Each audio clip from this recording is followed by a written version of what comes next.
l'ai dit tout de suite suñu meeting bi à Thiès man personnellement su ko weddee demee je ferai une conférence de presse génne sumay preuve bu fekkee un dealer notoire et caractéristique moo am Sénégal benn nit la muy Ousmane Sonko. fan nga ko teg loolu. parce que moom moo wax ak ñetti yoon téléphone avec le président Macky Sall. premier appel téléphonique bi ñu am c'était en 2019 bi président Macky Sall faloo ba pare ñaari kilifa yu nekk ci réew mi ñu askan bi ñëpp xam ñoo ko passe téléphone mu wax ak moom mu reconnaître les résultats ñaareel bi mooy bu ngeen di fàtte bi muy def conférence de presse am bi sur les faits de Falémé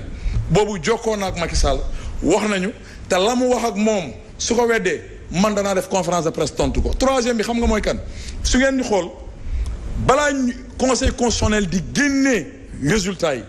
Sonko dafa njëkk a def conférence de presse à 48 heures xaw ma 72 heures wax ne ñoom waa Yewwi Askan bi def nañu erreur bi ñu def mooy li si baaxul parce que gaz la joxe woon dafa woo président Macky Sall ne ko mën naa fexe wax ak askanu Sénégal ba duñu taal duñu toj duñu yàq te duñu contester la nga xamante ne moom la conseil constitutionnel di lire pour war la garantie la ma bëgg mooy nga jël dossier Adji Sarr bi nga xam ne accusé nañ ma te mu leer ma ne maa ko def muy ñaxataane ki viol nga teg ko si suuf pour war la garantie soo coupé léegi su ma raccroché ak yow danaa def ab live wax ak askanu Sénégal ne leen carrément ñun waa Yewwi ñun ñoo juum. et ça vous avez des preuves pour ñu dégg man je ne parle jamais pour parler. S'il y a un menteur et manipulateur dans ce pays, vous êtes sur le plateau, un être nuisible et dangereux pour la société sénégalaise, c'est Ousmane Sonko. C'est une émission, il faut qu'on s'écoute aussi, Mamadou Lamine Massaly. Vous comprenez? Parce que ce dernier a accusé d'honnêtes citoyens. Son ñun dañu am jabar yor ay doom yor ay xarit yor ay soppe man j'assume tout ce que je dis. xam nga dañuy war di kojaate di menace ay nit man je suis pas un être qu'on menace